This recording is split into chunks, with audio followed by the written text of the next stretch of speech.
Dear friends, let me share the draft agenda of today. Okay, it is here. So the first item in our agenda, which is the second item, in fact, is community currencies, the future of basic income. There will be a presentation by our dear friend Julio Linares. He's also in the executive committee of the Basic Income Earth Network. And after this presentation, we can continue with our brainstorming session regarding the UBI related visions. And also we are planning to have a survey regarding the choices for 2021 and beyond regarding our meetings, of course. We have certain number of questions and maybe we can develop it and then we can have a survey and we can send to our friends regarding the periods and timing of our future meetings. Of course, after these two agenda items, we can have news from working groups, if any, and news from UBI advocates and UBI networks, if any. Any friends who would like to add anything or any modification proposals regarding the agenda? I'm trying to see all of you. I guess you are all happy with the agenda, so we can continue with our agenda. So our first item is community currencies, the future of basic income. The presentation will be made by our dear friend Julio Linares. Dear Julio, I guess you would like to make the screen share. I don't know. Hello, can you hear me? Yes. Hi. So I didn't prepare a PPT because of time reasons, but I'm just gonna give an old style speech, if that's okay. Like just for half an hour, 20 minutes, if that's all right. Yeah. Cool. Amazing. Well, thank you all very much for being here and for your time. I've been working on the field of community currencies now for two and a half years now, a bit longer, and also an intersection of its relation to basic income, universal basic income. Maybe I should talk a bit about the context of how I got here. I think that would be a good way to get us started. So when I started doing research on basic income, I was actually in Taiwan. I was living there for about 6 years. And when I was there, we started the Basic Income Network in Taiwan, together with Tyler Prohaska, who some of you might know, and other people. And back then, we were looking into ways in which to finance a basic income, specifically for Taiwan. And that's what I really got interested in, how to make a basic income happen in practice and the financing methods for it. So I was dear Julio, there's a message in the chat box, and I think it may be better. Can you talk closer to the microphone? Okay, that will be great. Course. Is this better? Yes, much better. Is this better? Yeah. Cool. Okay. Great. Okay. Thank you. Yeah. So as I was saying, I was in Taiwan at the time, and we developed actually a proposal that makes some of the most sort of critical methods in which to finance the basic income, which I'm sure a lot of you already know. I mean, most critical proposals for a basic income financing usually dwell on the idea of a sovereign wealth fund as a mechanism for either a nation or a group of nations to pull together money and invest either in eco industries or whatever form of investment in order to get returns and then be able to finance the basic income for people. The second one is, of course, taxation in the form of redistribution of many sorts. And the third one, which is the one that sort of got me interested into the idea of community currencies, is the idea of a QE for the people, or the idea of quantitative easing for people, which means basically monetary creation. This is a topic that I believe Geoff Crocker has been mostly dealing with at the moment, which basically tries to bring together the world of modern monetary theory, which is a heterodox economic school, mostly in the US, but now also in different parts of Europe, that argues basically for the power of sovereign states to issue money in order to bring about spending, right? In the US, this is a big debate right now. It's being talked about as a way to fund the Green New Deal, but it's often talked about in the context of creating jobs, right? It's the idea of MMT is to bring about spending, monetary creation, and then bring about green jobs for the sort of transition into some sort of green capitalism or so on. Now, the when after I left Taiwan, I went to the London School of Economics. I went to study with David Graeber, who was a professor of anthropology there at the time, and I was very interested in his work because he was dealing a lot on the nature of money. I was interested in this topic specifically because I was asking myself, well, how can we bring about a basic income already, let's say, and in social forms that not necessarily involve the big nation state, but maybe more local approaches or more federated approaches or even more broader planetary approaches.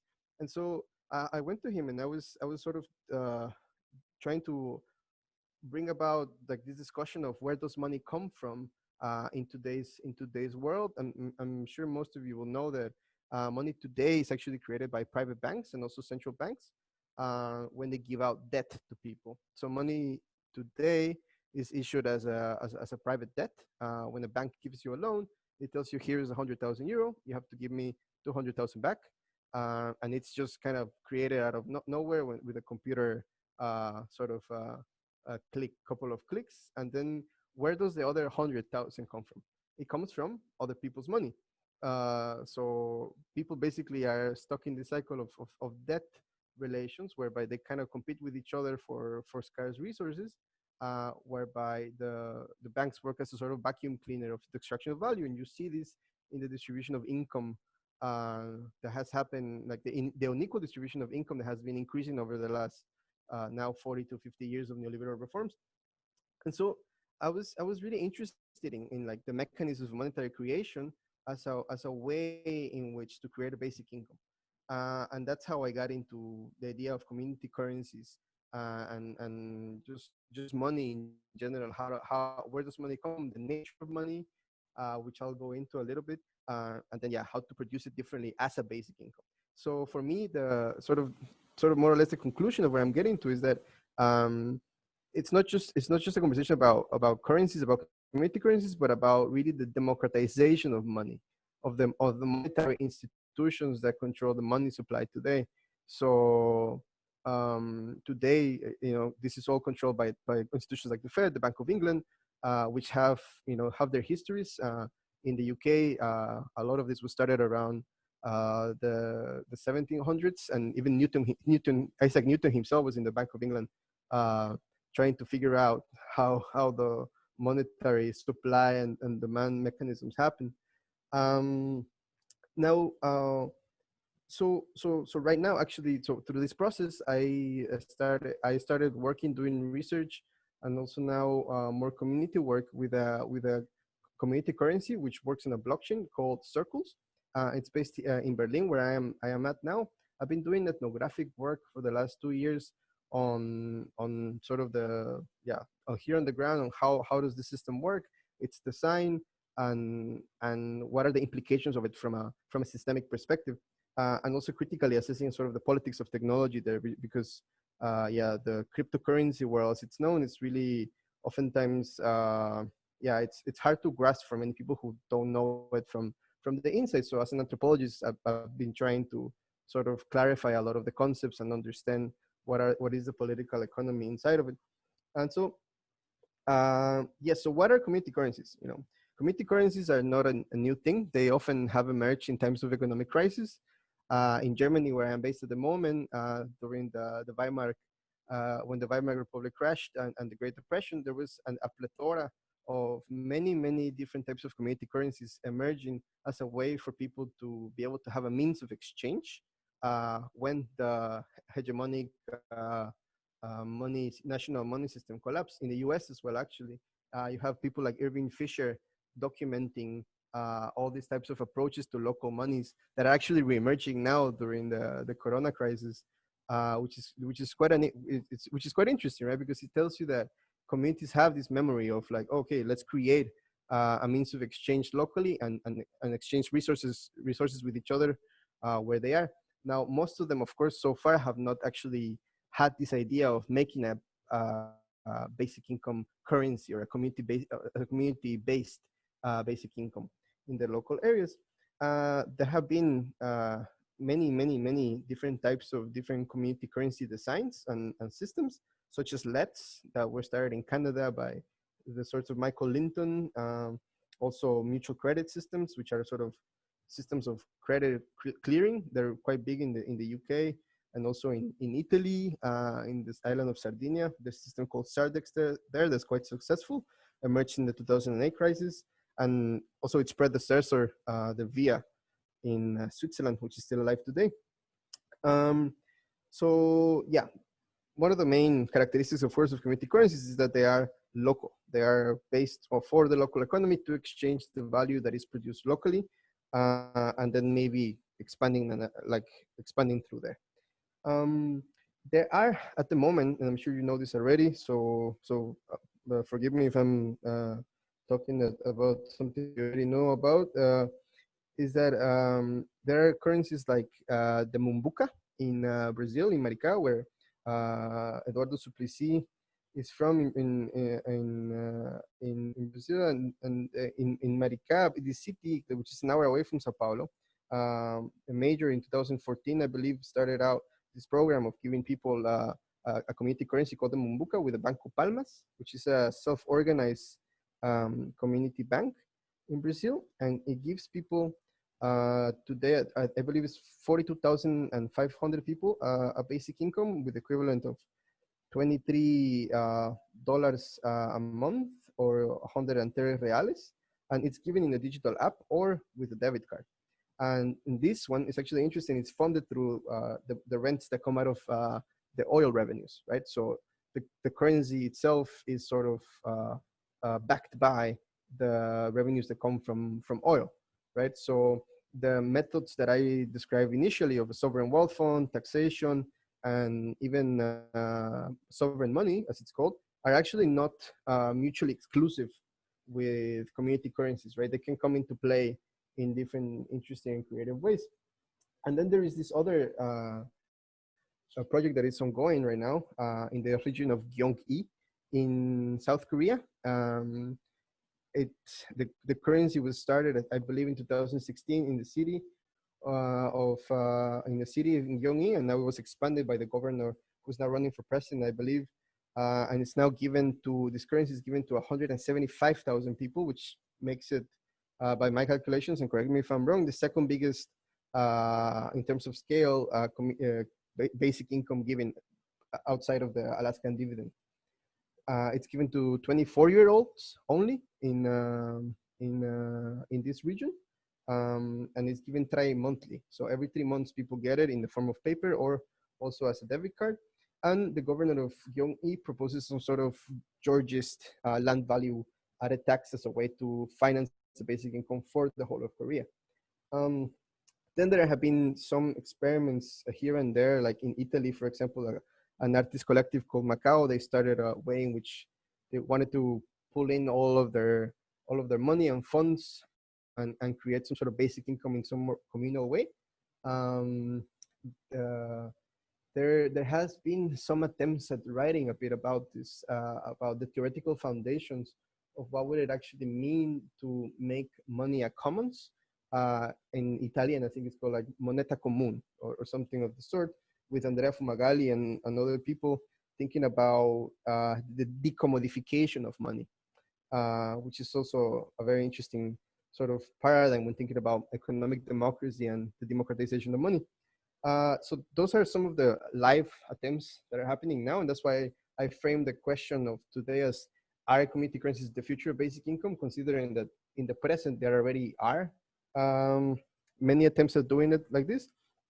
And this brings me to now this world of cryptocurrencies, or actually I would call them crypto tokens, really, because most of them follow what we call a commodity theory of money, which is basically the idea that money has inherent value in and of itself. This is often the hegemonic view of money, which basically is underpinned by the idea that money is a scarce commodity. So think of gold. So actually, cryptocurrencies, in a way, their beginning follow a very regressive view of money, one that actually resembles some sort of gold standard thinking back in the 1920s and so on, when everything collapsed. So with Bitcoin, for example, having a design whereby you would only mint about, I think it's 21 million tokens at some point. So the whole I believe 99% of all cryptocurrencies have this type of design. So they're mostly actually designed to be speculative assets, or for the purposes of accumulation or as a store of value. Now, maybe I should go a bit back and ask what is a blockchain, because this is often also misunderstood. Blockchain is nothing more than a digital accounting sheet to basically track the transactions that are recorded within the network, and they are recorded in a decentralized way, meaning that they are recorded not in one computer, but they're stored in different computers all over the world. And that's why at the time blockchains were considered to be some sort of innovative technology, because you could basically send value. So it's basically an infrastructure of value without the need of a centralized ledger or a centralized accounting system. Now, of course, there's a political economy to this. It's not just like these things exist in the ether and there is no materiality to them. Of course, they have. So the political economy of blockchain, of course, depends on different aspects. I often use the analogy that it's some sort of virtual feudalist system, because there are many sort of resemblances to feudalism, although of course at the end of the day it's also based on many ideas of rentier capitalism, as Guy Standing pointed out to me once. So the political economy of blockchains basically depends on what I call the politics of algorithms. So the way you might have heard that Bitcoin, for example, is very ecologically destructive or very ecologically intensive, because it requires a lot of computational power for the tokens to come about.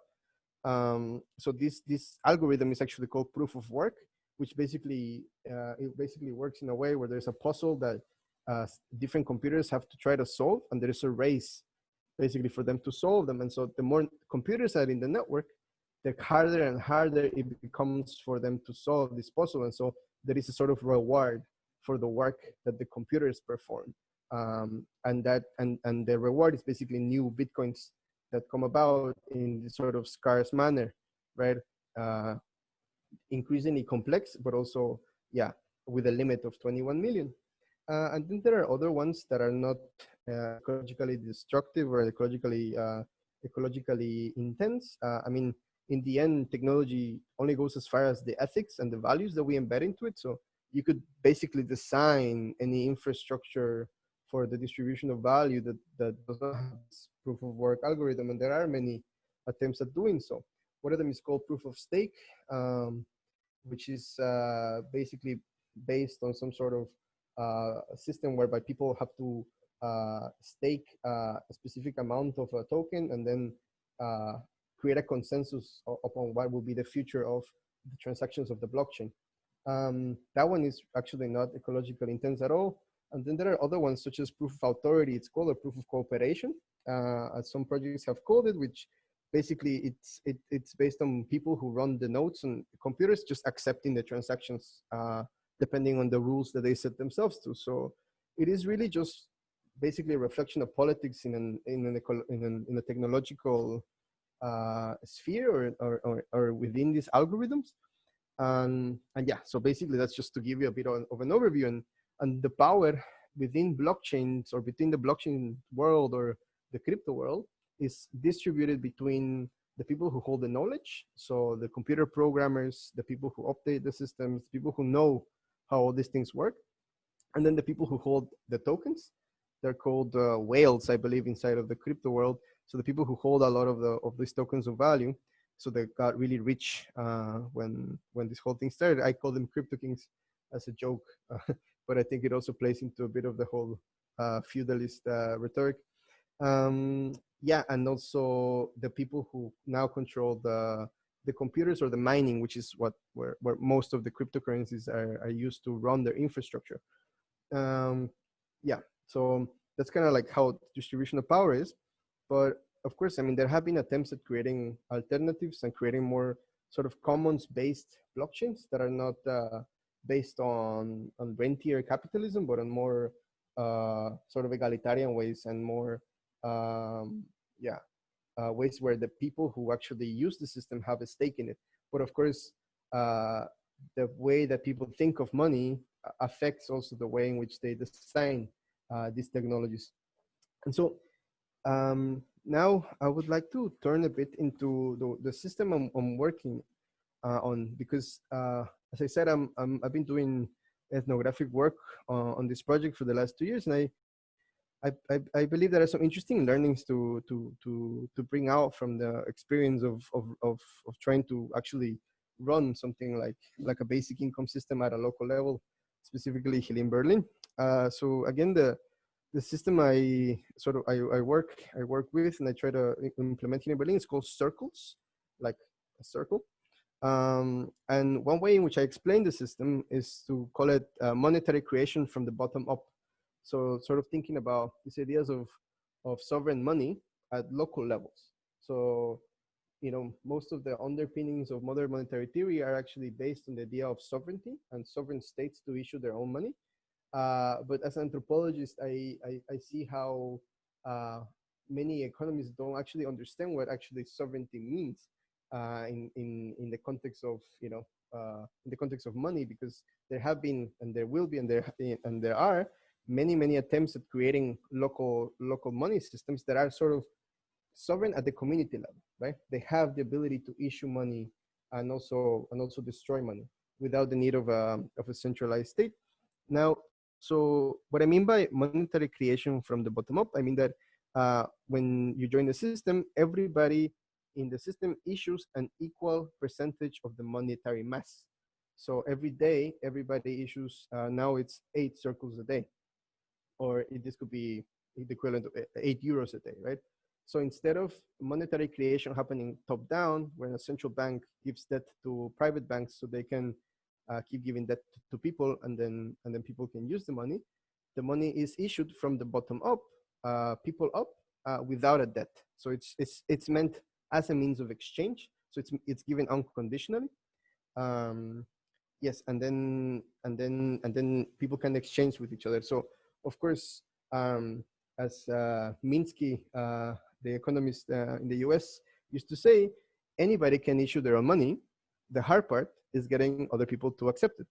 And so Circles is based on community trust and on the trust between different sectors of the economy coming together and exchanging the things that they need and the resources that they have with each other. So for example, the work that I do is basically connecting local farmers to local distributors, to local shops, to restaurants, to bike distributors, to you know, people who basically you know, can collaboratively and cooperatively bring about a basic income by creating these relationships of trust and exchanging with each other, which is different, and we can go into it than what we normally imagine as unconditionality that comes when a state issues a basic income.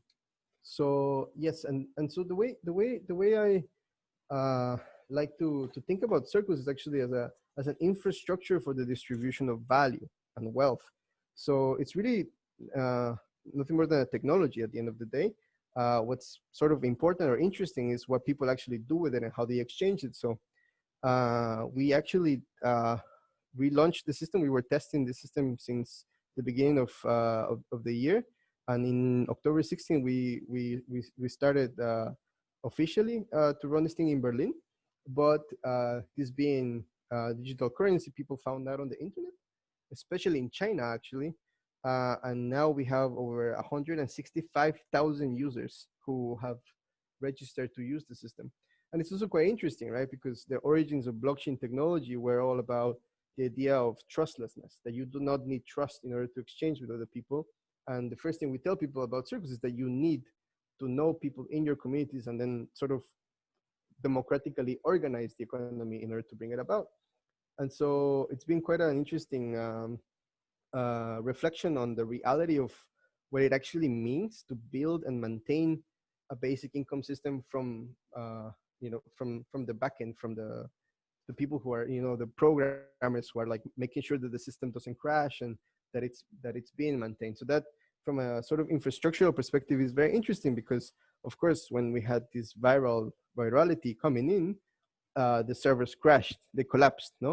So there was a very interesting reflection, sort of think about how to actually make sure that these things work, and that there's somebody who's there to care for the code, but also for the people that are actually using this. And so those are sort of the limits, I think, of like private attempts to create a basic income, let's say. I believe, like as I was saying, this is only a technology. Like anybody, any local government can take this up and use it, and have somebody in their own constituency managing the system, right? So we're just sort of providing this open source so anybody can use it. And we've gotten many people reaching out from Saskatchewan in Canada to Bali to Shenzhen to Buenos Aires, saying, how can I start this in my own local community? And it's very interesting, right? Because it's a different approach. It's saying we're not waiting for a government to give us a basic income, like meaning the big state government. We're going to do it ourselves, and we're going to do it with the people around us, and potentially local authorities, local governments that can issue it, like it happens in Gyeonggi and in Sao Paulo. Sorry, in Marica, which is an hour away from Sao Paulo. Yeah, I think that's basically what I have for you today. I'll just go back to the question of like, are community currencies the future of basic income? I think from an infrastructural perspective and from a policymaking perspective, it's way more easier to start if you have the support of the local mayor, for example, or in the case of Brazil, or a local governor, and then sort of expand it up. So in a way, it's also more ecologically friendly, because you basically are relocalizing the relationships of production and distribution and exchange in a local area. So one thing I always say about money is that today we're living in a monoculture of money, whereby we have this big, like one size to fit them or to rule them all type of system. It's a monoculture, right?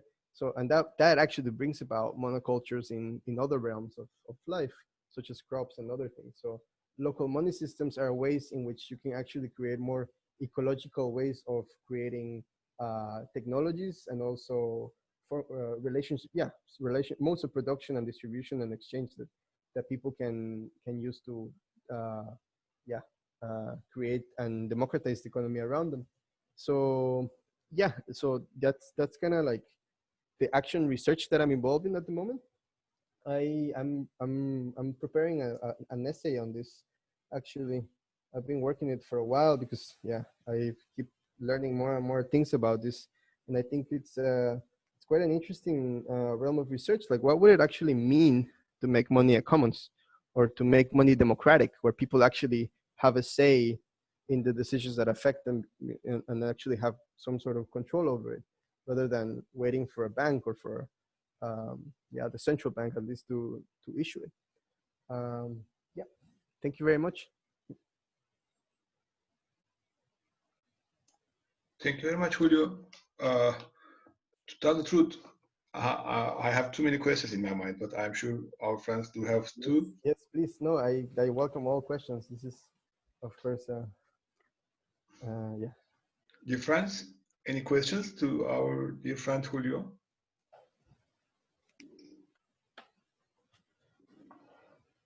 May I start my questions? Maybe it may trigger other questions too.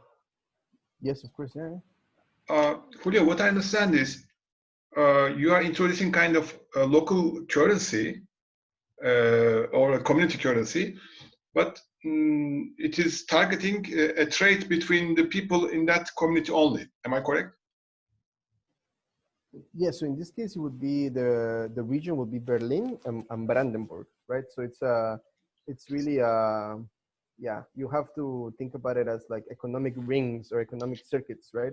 That then can be federated upwards. So it could be Hamburg, for example, or like you could have this at local levels that then expand, right? Okay. Will there be any exchange rates? Because maybe, for example, this community maybe will have to pay for the energy, let's say, from another city or from another country. So there are some ingredients which they have to use during their daily life, but they cannot pay with this community currency, local currency. So is there kind of any exchange rates? Yeah, so there are two things to this point. One of them is that, of course, with the community currency, there are some things that you cannot buy, right? Like you cannot buy, for example, petrol, or maybe at least at the beginning you couldn't buy petrol unless there is really a critical mass and people really want it.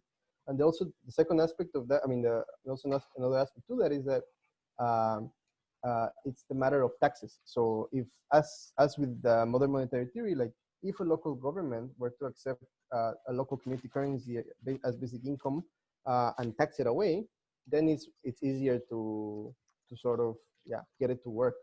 And then if you want to, let's say, move from one currency to the other one, you can of course have exchanges that are decided between people, but we don't incentivize the exchange out of the system from circles to euro, because the value, it means that the value that is created inside the system basically leaks out or leaves, right?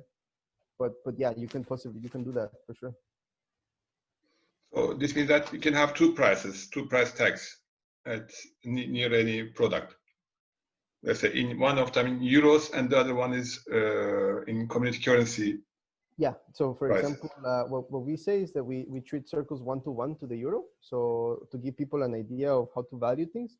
And it's also a social contract, right? It's an agreement. People say this is worth one circle and it's equivalent to the euro, right?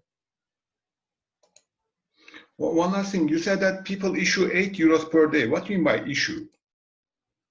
So just like when a bank issues money, but instead this is without the interest-bearing debt, people can issue circles. So they open an account and every day when they enter, they get 8 circles a day, or they get in a month. Right now it's 240. So it means that they create money essentially as individuals, right? So every day when they plug in the system, they say, okay, 8 euro more from in my pocket. Yeah, basically, it's unconditional. I have a few more questions, but maybe other friends would like to ask. Yes. Reinhard, please.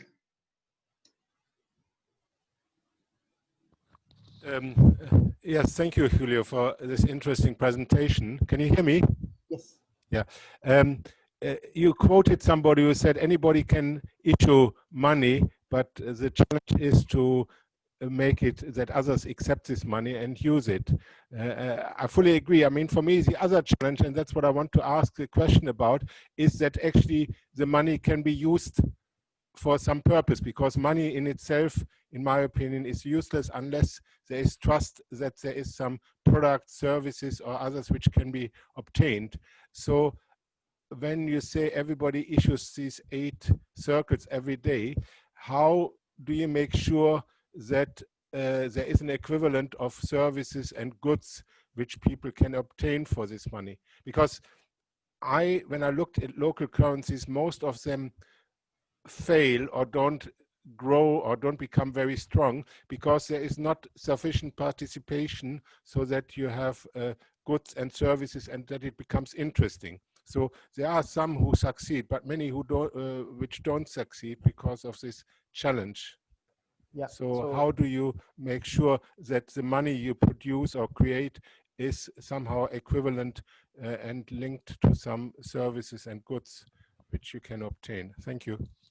Yes, thank you, Reinhard, for this good question. Yeah, so that was actually Minsky, which is, I think, a student of Keynes, or Schumpeter, I don't remember, who said that. And yes, so to do that, there are a couple of ways in which you can do that. So most successful community currencies that are still alive today actually start by connecting the different businesses in the local areas. So they create what is called auf Deutsch is a Wirtschaftsring.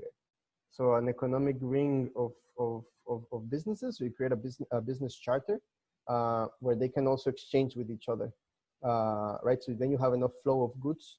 Can you speak in the microphone, Julio?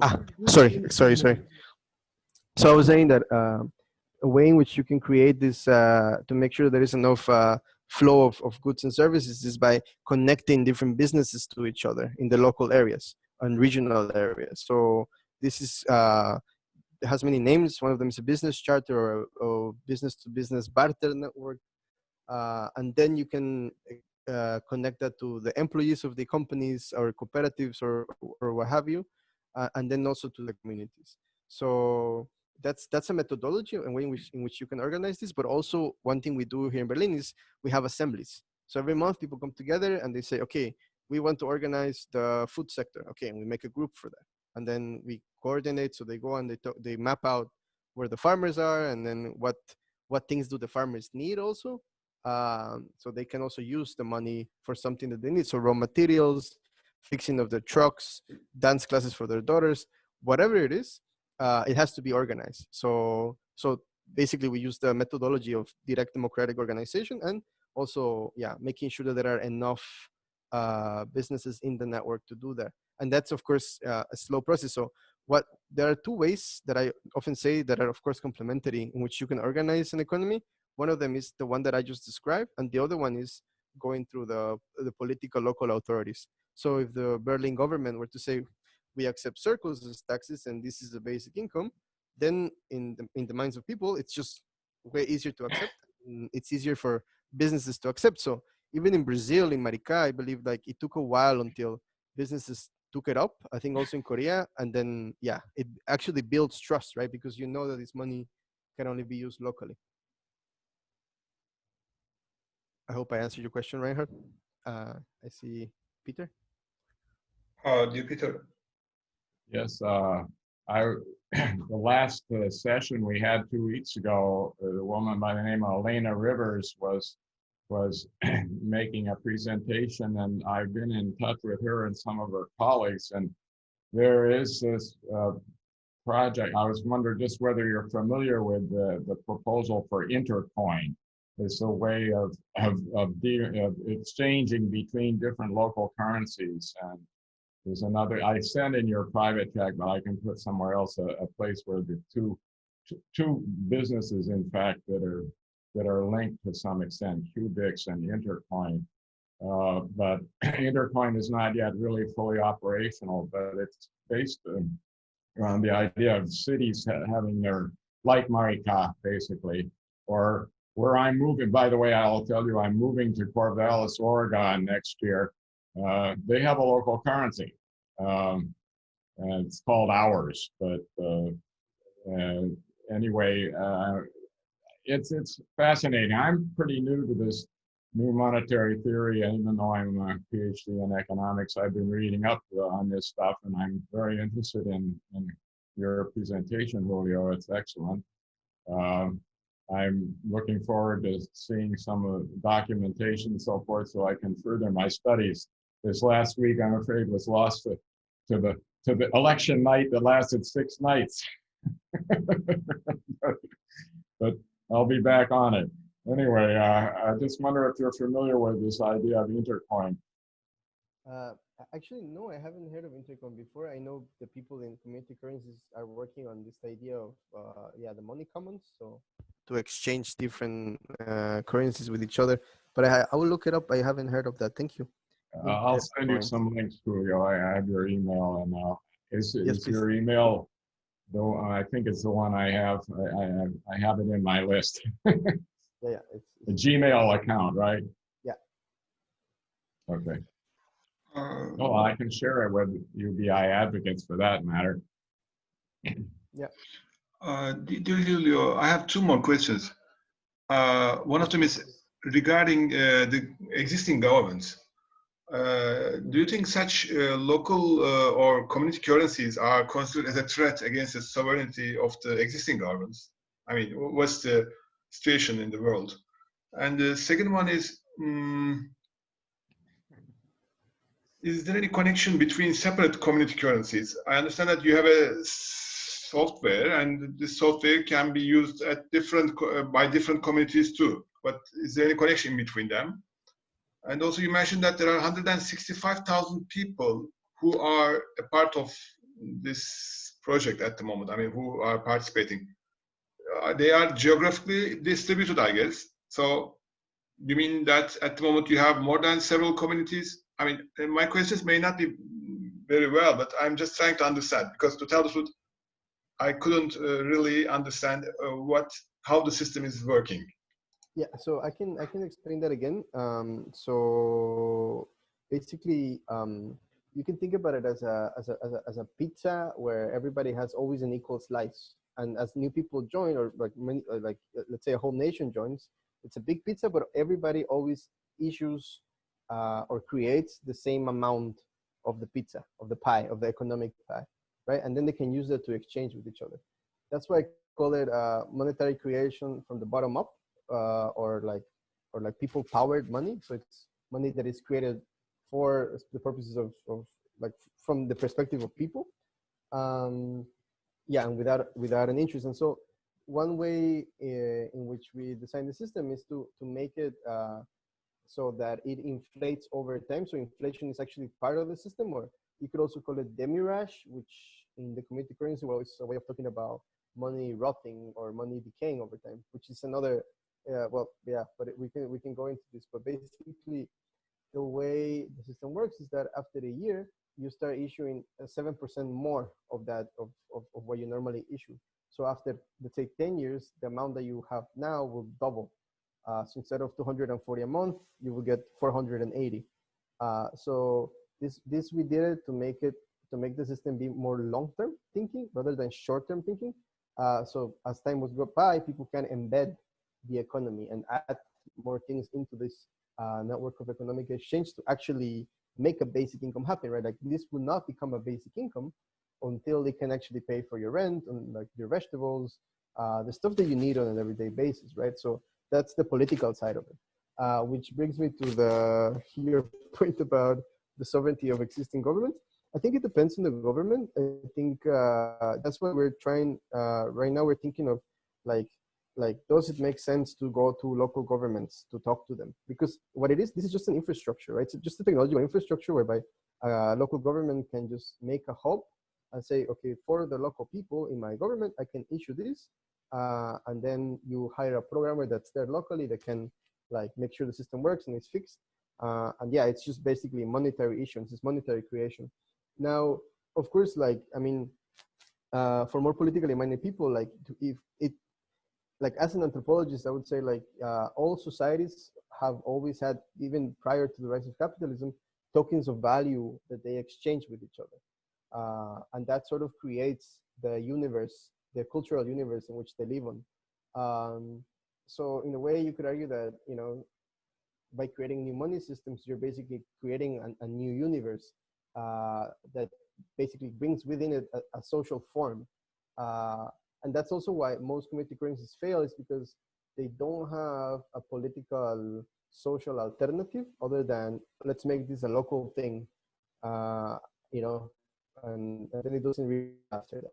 With basic income, though, you do have the potential of creating an alternative, or basically on the same structures, like a different economy, insofar as, yeah, it's a different money for the purposes of exchanging things with each other as a basic income. Yeah, I think that really depends on the government, I would say.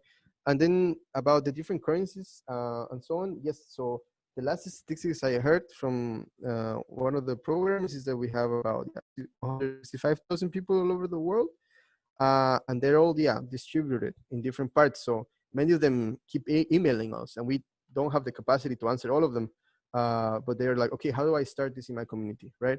How do I get different people together and start doing that? Because for many people, this is very new. Like, we never think about money. You know, we're so close to it that we don't know how it works. We don't know, you know, what it does to us, to our minds, and so on. So, like, we're thinking money. I mean, we're thinking money is a way in which to make a basic income happen, I would argue. And if you want to have sort of, and this is, I think, back to the point that Peter Knight was talking about, like this intercoin. There's basically ways in which you can create exchanges between different regional areas, right? So if you want to make an economy that's more ecological or more local, more regional and seasonal, and you want to get out of that circuit, you could exchange it for the currency that's next door, so to speak, no? That's totally possible.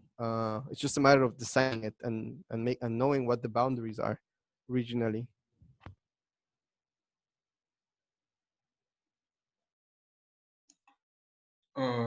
Any other questions, dear friends?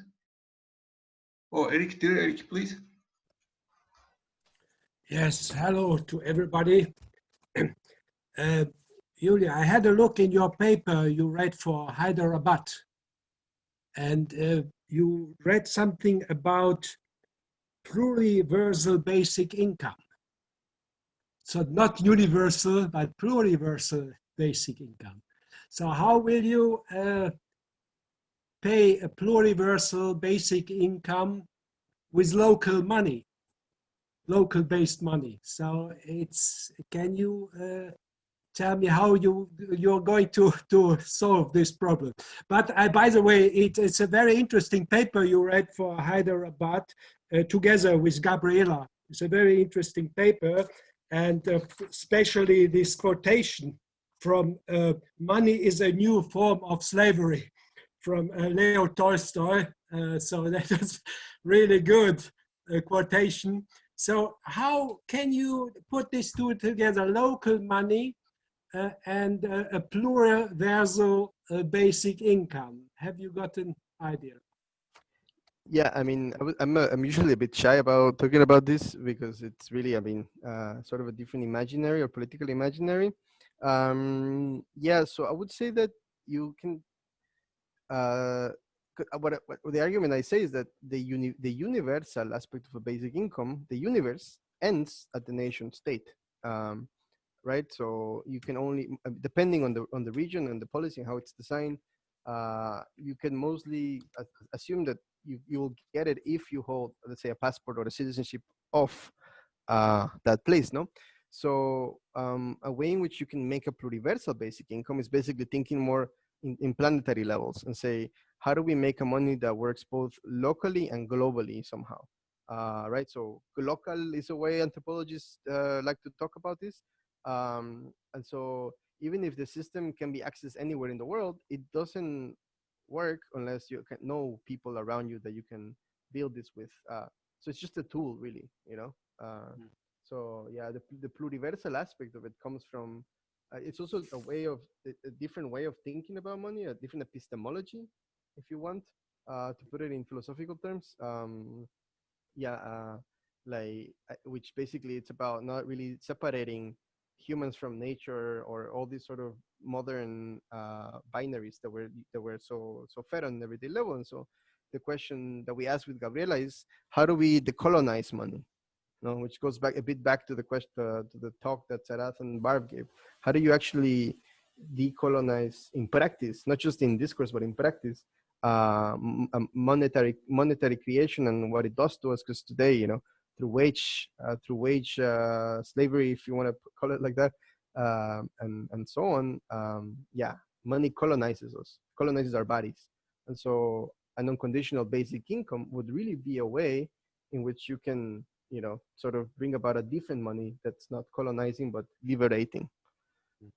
I would say. Thank you. Thank you. Did Reinhard? Yeah, thanks, Julio. I want to link up to what you just said about decolonizing. I mean, for me, the issue is that, I mean, even with central banks, people talk it's top down, but I always say we are the state and we should be in control, but we are not in control because people are either not understanding or don't bother. And so, I mean, for me, the central bank is not a problem. The problem is that it's not the citizens which control the central bank. Now, I would like to raise the same question with your currency. I mean, how do you make sure that the people who participate actually understand and really actively participate and decide what is going on? Because I think the experience with this Bitcoin is that it's used for a lot of criminal fraud and other activities by some people, and it's not really something which benefits, in my opinion, I see it, the community or the public. So what is your approach in your circle currency that people who are in it actually understand and actually also control the system, how it is run? Thank you. Thank you, Reinhard. So I'll take the second question first. So I think it's really about education, because it's basically asking people what money is, you know, and this is a question that often is very baffling, but then also giving people the ability to organize locally at local levels and giving them the methodologies to do so, and say like, here, locate your local vendors. Where are they? Basically, like visualizing what's called the supply chains, right? The value chains. I think it always comes down to education. I agree, like, you know, Bitcoin and all these things had this promise of being some sort of peer-to-peer cashless system, but in the end, their design, their values were, you know, like solidified into the technology. And that's why you have all this, you know, like type of like trade happening that's illegal and so on. I think the powerful thing about these technologies is that you can basically exchange value on a peer-to-peer basis. You can exchange wealth on a peer-to-peer basis.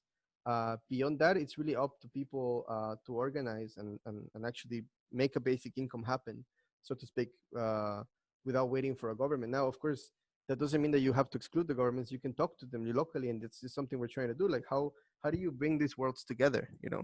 Because for me, it's not enough just to rely on a piece of technology to do that. You really need to think holistically, right? And then the second thing, or the first question you said is, you said we're all the state. I will ask back, are we really all the state? You know, so you're muted. You're muted. Yes, we are the state. I mean, there was Louis XIV in France said, "I'm the state," and exactly, yeah. I mean, if you take democracy seriously, then all the institutions which are organized for society should be controlled and run by the citizens. But obviously, it's not happening. But that is exactly the important question. I mean, as long as we sort of think the state is somewhere out there, then you end up with all these problems. That's the way I look at it. So. Mm-hmm.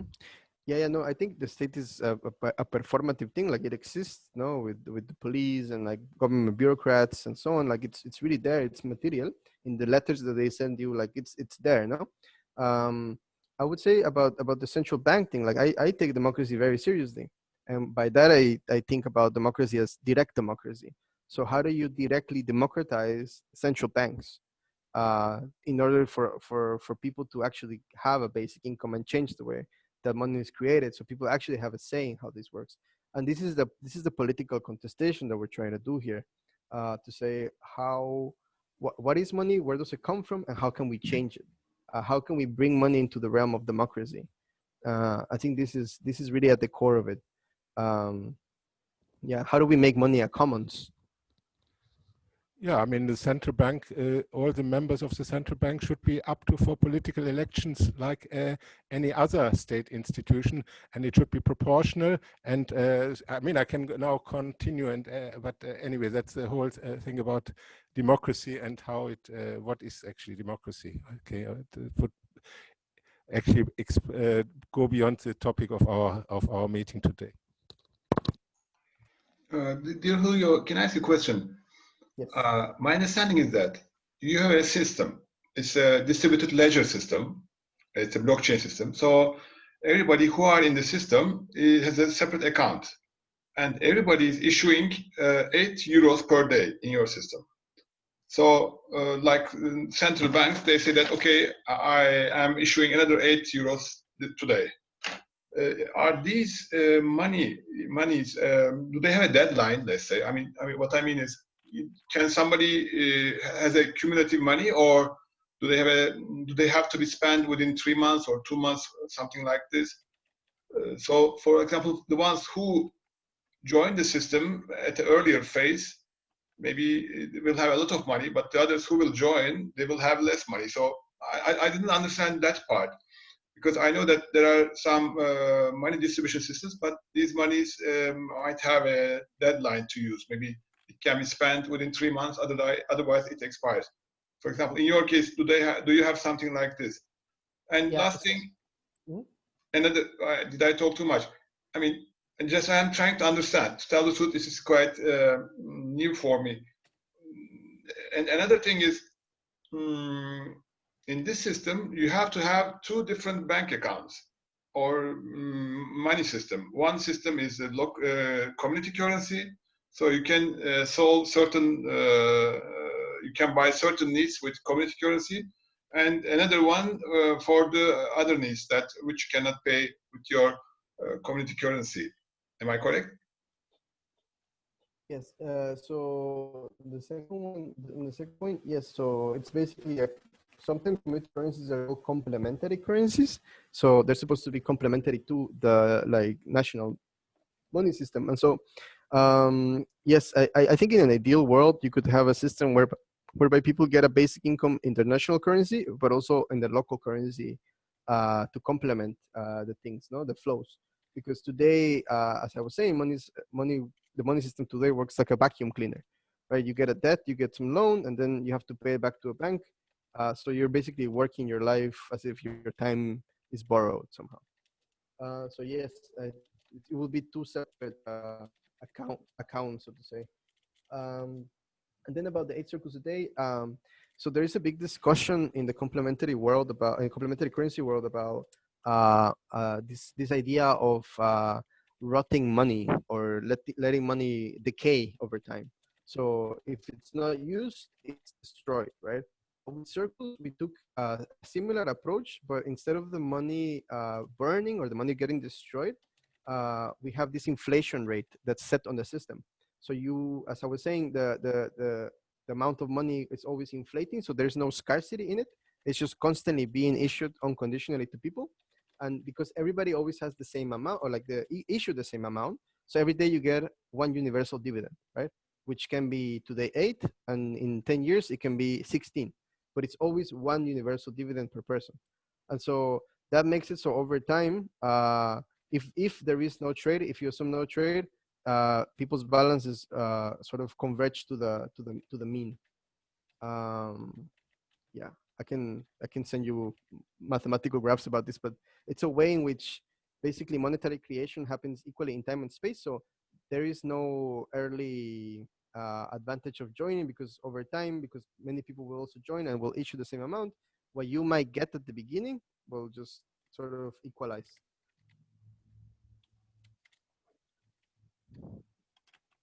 So yeah, I can.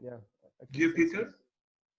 Yeah, my question I put in a chat, but there's this other circle.com, which is a digital currency and also called Circles or USDC. Is there any relationship between circle.net and circle.com? No, I actually don't know this one. The name of the currency is Circles, and it's joincircles.net. That's the name of the website, and then we have this one called.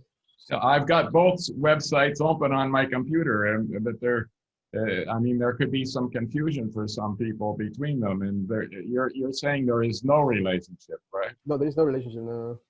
Okay, that's all I want to know. Yeah, that's ours. Yeah, I'm happy to talk to people who have more questions. Also digital currency. Yeah, exactly. That's what I was mentioning a lot about the sort of the politics of technology, because it's not like it's free of politics, right? Like there is also for me, when I'm in the space, I'm always thinking about, okay, who has the power and who controls the means of production and so on and so forth. Because for me, it's really like, okay, if we really want to have an alternative, this needs to be some sort of common or public infrastructure for people, right? So yeah, that's something to always consider, right, in these types of experiments. Any other questions, dear friends? By the way, dear Shila, dear Ingun, dear Olaf, dear Ravi, welcome all. Shwabana, Paul, I guess because of the summertime, wintertime changes, we had the problem. That's right. No, no problem. I was also unfortunately busy earlier, but I'm so happy to at least join at the end of this. Yeah, and for me, you're right, Ali. I'm in a different time headspace. But it was a very interesting presentation, and we will have it in the YouTube, of course. Okay. Paul, would you like to? Yeah, I'd like to ask a question. I've looked at some of these. Hey, Julio. I've looked at some of the cryptocurrencies, and they're all pretty interesting. Mana was one that I looked at quite a lot, and if you start digging, you actually find that the people who are the directors of Mana stand to gain a huge amount of money if Mana takes off in a big way. Julio's probably familiar with this, and I'm just wondering, is there a percentage that goes to the directors of circles, or how does that work? No, actually, we're actually fighting now the person who funds us because he gave money to the development of the system and to pay for wages and so on. And as I was saying, like things like Mana and Bitcoin are based on this idea of money as a commodity. So this thing that has inherent value and it's scarce and so on. So there will be a limited amount of it minted at some point. So people start to like accumulate it somehow. With circles, because everybody always issues money unconditionally and equally, there's really no way in which people can like sort of get a bunch and accumulate it and so on. I mean, it's been actually quite interesting. Like I was saying before, for those who didn't join, who haven't joined, when we launched the system, we experienced a lot of virality, and now there's over 165,000 people, and there were many people who are so used to this idea of speculation and money sort of exchanging into the other currencies to make money. And they found that they couldn't do this with circles because they were like, oh, how does this work? Why can I not exchange this for other currency? Because it's, as I was saying before, it's based on trust. So money in itself, as Reinhard rightly argued, is it's meaningless unless it has a promise, that's backed by. So money is just really a set of promises we make to one another.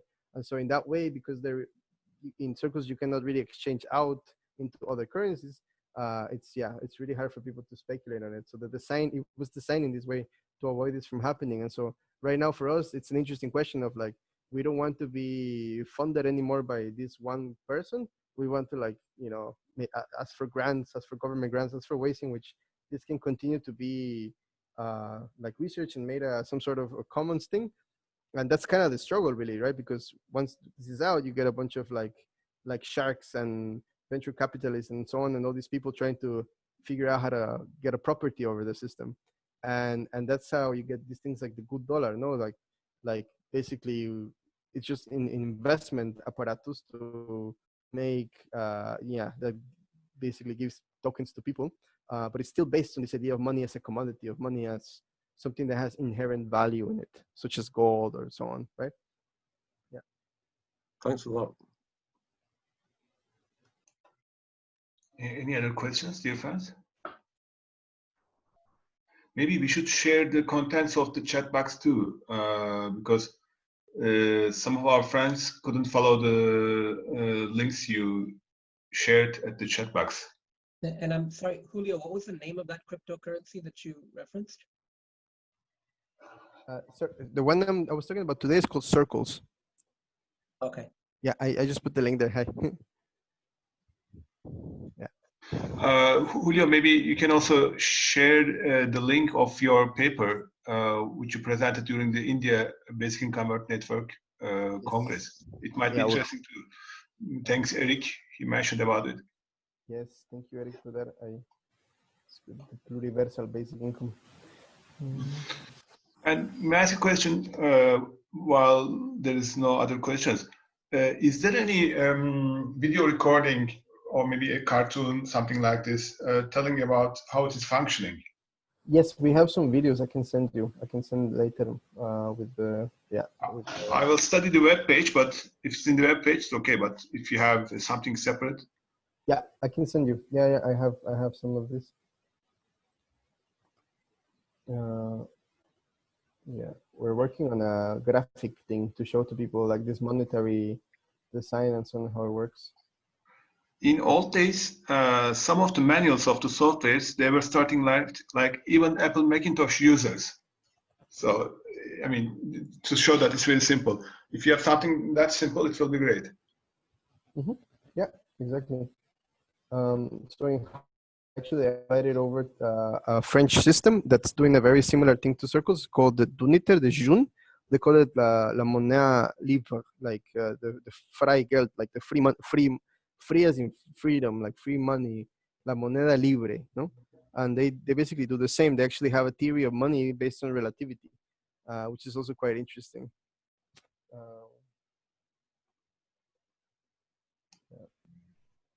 Another interesting platform that maybe I'd like to talk about in a separate forum is Celo, C-E-L-O, which is kind of a mobile-based wallet that it's a platform for basically building solutions for distributing income and more like in micro segments efficiently, and which I think is interesting because it ties into the mobile world that a lot of people live in, and allows for that as a tool by which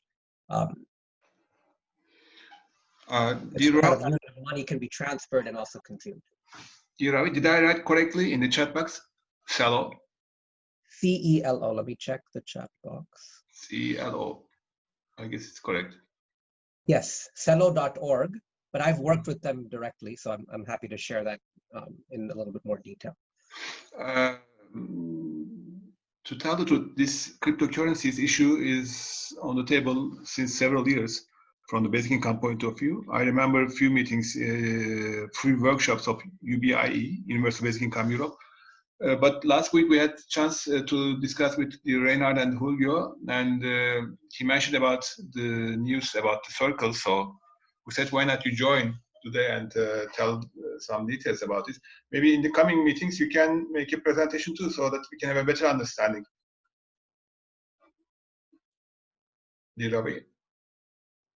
Okay. Yes, I'm happy to do so. I guess we'll schedule it offline. I could even do the next one or the one after at your convenience. No, just today maybe we will have a separate agenda item regarding the future meetings. During that part, maybe we can decide about the topic and then we can have a better understanding. Regarding Julio's presentation, is there any other contributions or questions? Very interesting topic, but to tell the truth, I didn't understand completely. Dear Paul, please. If you get it right, Julio, do you think it will go international very, very quickly? Every single person in the world will go for it? I didn't catch the last part. Paul, you said that if you design it correctly, that it's of benefit to everybody, then will it spread throughout the world very, very quickly?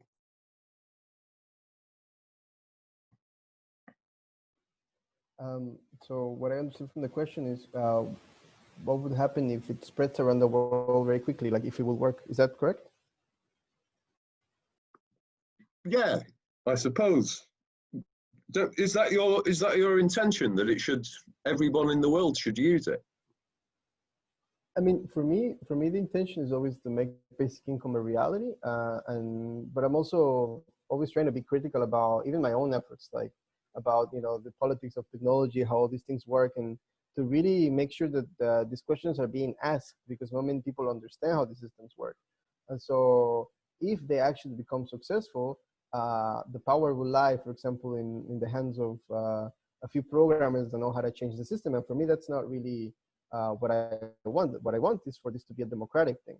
And so for me, that's why I'm trying to bring it also outside of the bubble of technology and also bring it into politics, to talk to local politicians, local like municipal governments, ways in which to embed it in reality, so it can be taken as a serious effort, right? Because it is a system of money. It's a monetary system, a paradigm of monetary creation, and that can work. But it's just a matter of, it's a matter of like contesting the reality where it's used, right? And so, yeah, I mean, it's an attempt at making basic income happen. Of course, it's incomplete. It has a lot of problems and so on. But yeah, it's yeah. But what I want is for these things to work, to make this thing go happen.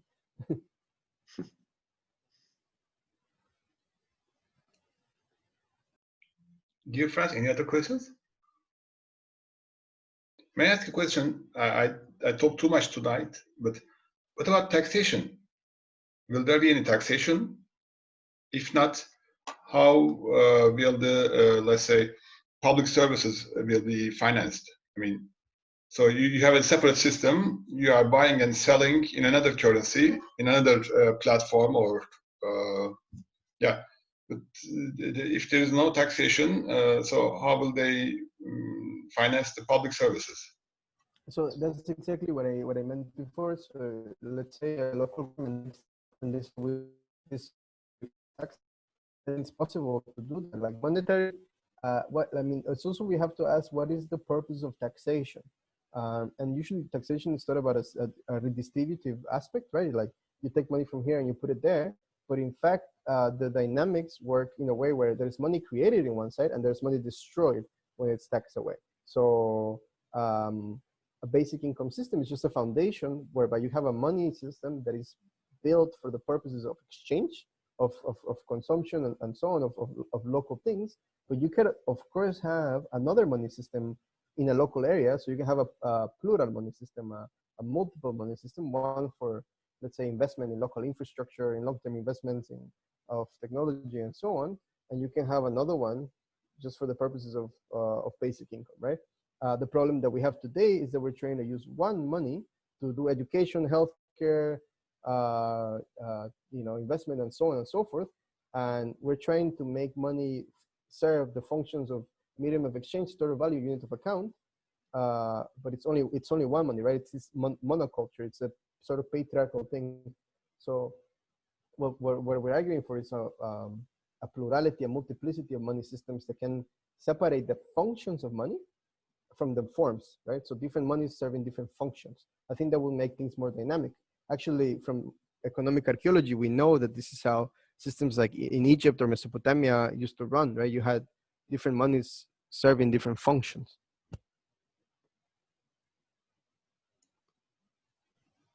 Thank you. Willem, welcome.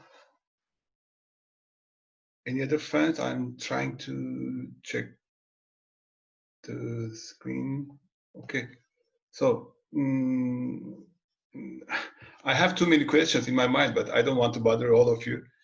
I will try to understand from your video and from your webpage, and hopefully we will have another presentation during the coming meetings by our dear friend Ravi, and then we will have a better understanding. So my understanding is that we are finished with this agenda item today. Yeah, thank you very much, everybody, for your time and listening, and thank you, Ali, for the space. No, we are very thankful to you. Thank you very much for this interesting presentation. Thank you. Dear friends, let me share the screen once again regarding the agenda of today.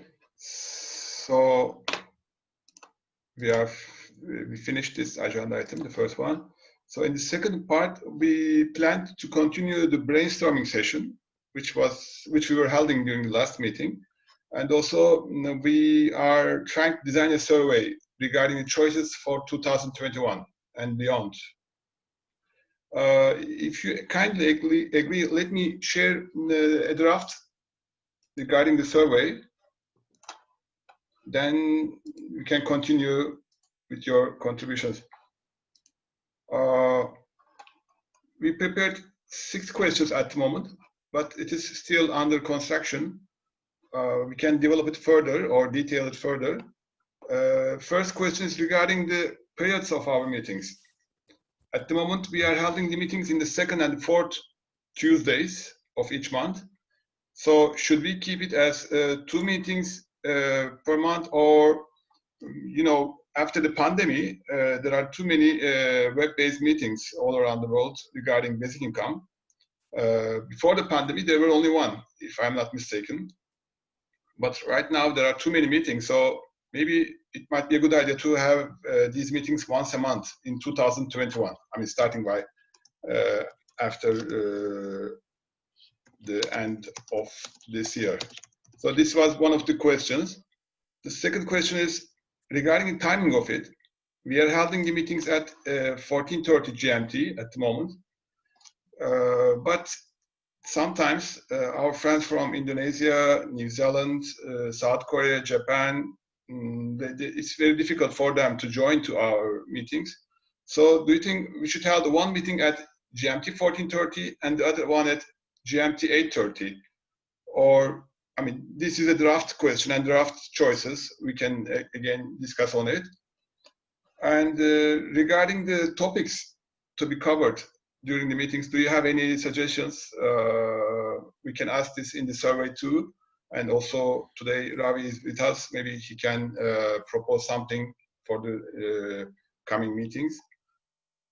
And regarding the meetings, also, should we have a teamed meetings? I mean, with a keynote speaker and I mean, and the contributions and questions regarding this presentation, or should we concentrate to short posts from different countries and brainstorming? Or maybe this is not a good question, but maybe it's better to include both of them. And the limitation, should we limit the meetings or we shouldn't?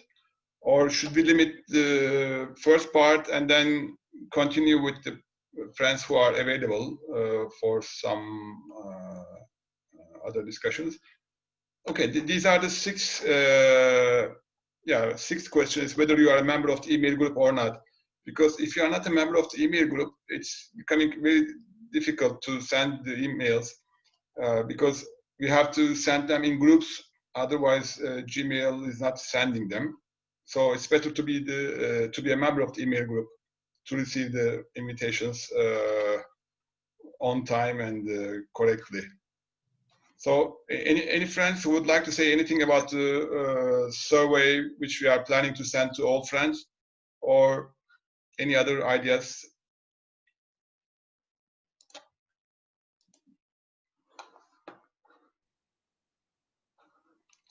Dear Ravi, we cannot hear you. You are unmuted, but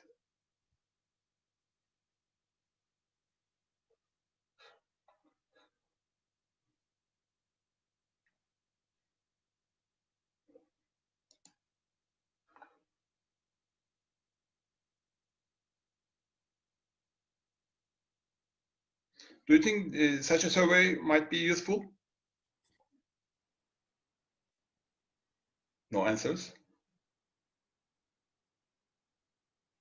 Okay, Ingo says, okay, we better held such a survey. Eric is okay. Sheila is okay, I guess. She's, oh, please, Sheila. Sorry for being a bit behind. Who are we surveying? To the email group and to the UBI advocates whom we are sending the invitations. So people who would normally be at these meetings. Yeah. Exactly. Okay, so some of us might have answers even today to the questions, right?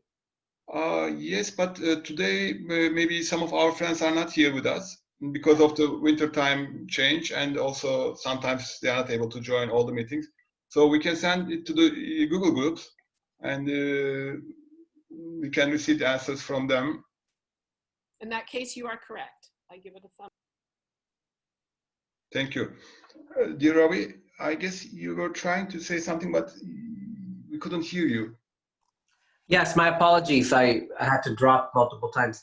I think I was trying to say that I'm happy to present in 2 weeks on, not really on cryptocurrencies, but more on the use of blockchain, and then some interesting platforms that I think could make distribution of these type of solutions more efficient, and even allow us to try out different characteristics more efficiently, like Cello and others. So I'm happy to share some thoughts. In terms of the format, we can certainly do it as a presentation like today, or sometimes a panel, or even a back and forth where there's a short presentation, then even scripted questions to drive a conversation, followed by everyone asking questions. Sometimes I find that can be helpful to making it a little bit more interactive.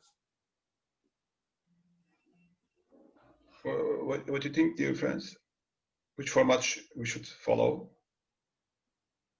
Let's try the second one if you are all happy. I'm checking. Nobody is saying anything. Oh, William. William says good. Okay. Dear Ravi, is it possible for you to write a topic regarding your presentation in the coming meeting so that we can announce with this topic? Yes, you're asking me to do that now or to send it out? I mean, now it is better because there are maybe hundreds of emails that I couldn't reply. Sometimes I cannot find it. So if it is now, it is in the chat box and we say the chat box. Okay.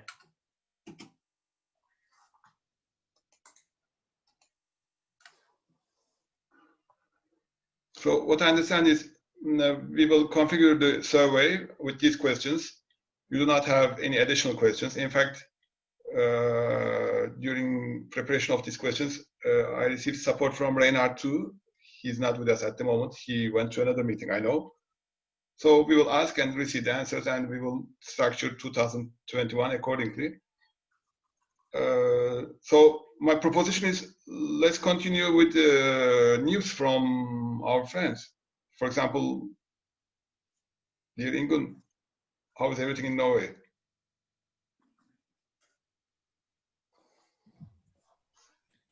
Actually, it's not so much news in Norway, not so much happening that I'm aware of, because I'm not totally updated. But I think most people have been following the news from the United States the last week. So we are happy that we are rid of Trump for the next 4 years, and I think that's an important thing. And I could see a video YouTube clip with Andrew Yang being rather happy about the result, you know. So it's like in the world now, that has been the most important topic, that how to do we really get rid of Donald Trump? And I think that's a big, big victory. So I think that's what most people have been focusing on.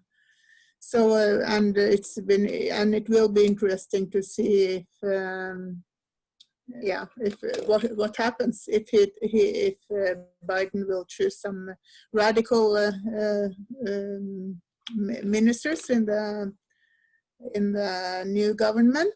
So then maybe something interesting can happen in the United States. I think that's very interesting right now. And so it's not so much in activity in Norway right now. Thank you. Thank you very much, Ingun. Maybe we can hear some news from our dear friend Robin. Robin, how is ECI, UBI? Oh, you are muted, Robin. It's going. It's now 41 days, 45 days, I think. But we're still not known in Europe. I just found out that in the Netherlands we have some isles, in the Curacao and Bonaire and Sint Maarten, and I just found out that the people there can vote too. So I'm looking for someone who speaks Papiament to make memes in Papiament, so we can see of people on our Dutch islands can vote also. It's the same for France. Martinique, for instance, is also a French colony of a part of France, and they can vote for the European Parliament too, so they can do our ECI also. And Denmark has some foreign countries who can vote, and I think people don't know about that. So I am trying to make people aware of that. Thanks to Willem, who put up the question, and I found out what it was. But the second thing is that we are wanted to start a raffle. It's a lottery, and maybe you've heard of it. It's we want to have a crowdfunding, and with that crowdfunding, we will give the winner 1 year of basic income for the amount of €800 a month for 1 year. So it's €9,600. It's the medium income in Europe, so it's too little in Holland, and it's too much in Romania. But that's not the question. It's about idea. It's a thing that is going on for a few years now in Germany. They call it Mein Grundeinkommen, and you can win a Grundeinkommen for €12,000 for 1 year, and 600 people have already won that basic income for 1 year. So, and there's a book. There are written books about it, and the people are interviewed. How did they manage with extra income, or did they work, or did they didn't work, or what did they do with their other income? And that is a very good thing. But the problem is our initiative for the European Union to raffle out an income. It's being distorted by the banks. The banks are not willing to give our foundation a bank account. So we have tried 3 banks now, and we have still no bank account. So I don't know how we have to get money from the people. It's not possible to send money in an envelope to Willem, for example, he is the chair. But and then it's really laundering. But yeah, it's a problem. So we didn't start yet. Willem, can you say more about that? No, you did said the right thing. I was happily in contact with somebody from the bank, from the ING bank. He was and is still a global risk officer. So he is a director of a large bank and also associated to a Thailand bank. And I'm in contact with him because I met him 10 years ago in Kiev, in Ukraine. And we had a wonderful cooperation, and he is willing to forward our request to the people who are going to decide whether we get an account or not. So we still have to wait for that. Until then, just hope and fingers crossed. That's the only thing I can say about it. Yeah, we don't want to go to the mafia or the Ndrangheta in Italy for our money. So why not? It's money. Dear friends, there are some messages from dear Sabine. Sabine, would you like to say also?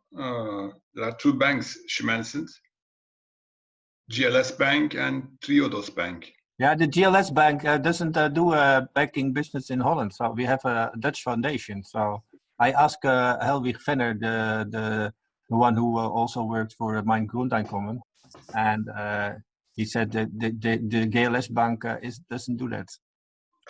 And the Triodos Bank is not able to give us services over Europe, only in 2 countries. Yeah, some banks in Holland say you have to have 50% of Dutch transactions, and we are not going to do that because all the Dutch people are not spending not a 1 penny. We had in 2015 we had a sort of Mijn Grundeinkommen. It was called Ons Basisinkomen. It was you could spend money there for a basic income of €1,000 a month for 1 year, and we just had 2 winners, and the 3rd winner didn't even get any money because nobody donated anymore. So they stopped the whole project, and that was in Holland. So the people of the Dutch people are very, very creepy with money, and the Dutch banks are worse with money in Holland. They're really thugs. They're really the Dutch banks are really mafia. Quite, Robin. Well, my hope is maybe a second chance to get in touch with that Thailand bank, Bangkok bank.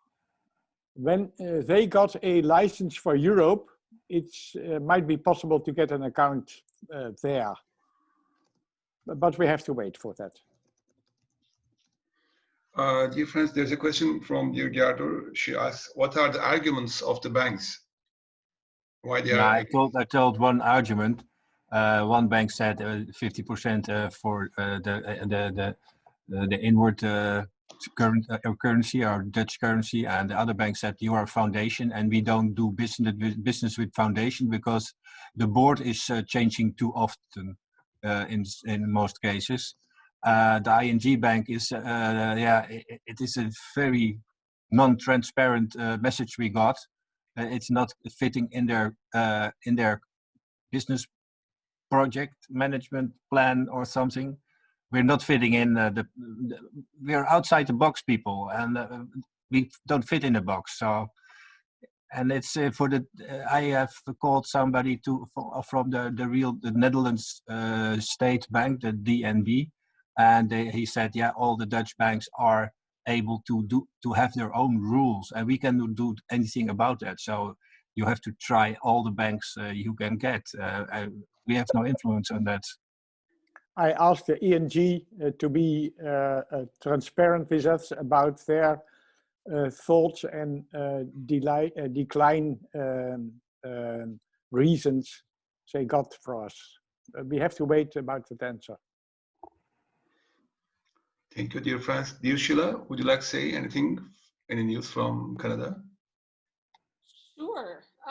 When we started out, I was like Sabine and thinking all I've been focused on lately is the American election, and because my son lives in the States and he's Black. But as I thought about it more, there is actually a fair bit happening in Canada that's really weird when you look at how polarized the United States is between left and right. One of the most fascinating things that's happened for us recently is that our more right-wing conservative party that was very much like when the Harper government was in, it was like Trump light for a while. And that conservative party now has a new leader, and he is a basic income fan.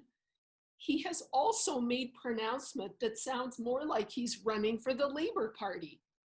It gives you whiplash trying to keep up with what's going on with people. So we're not sure, about the details and what kind of basic income they're proposing, but it seems like there is more convergence from across the parties.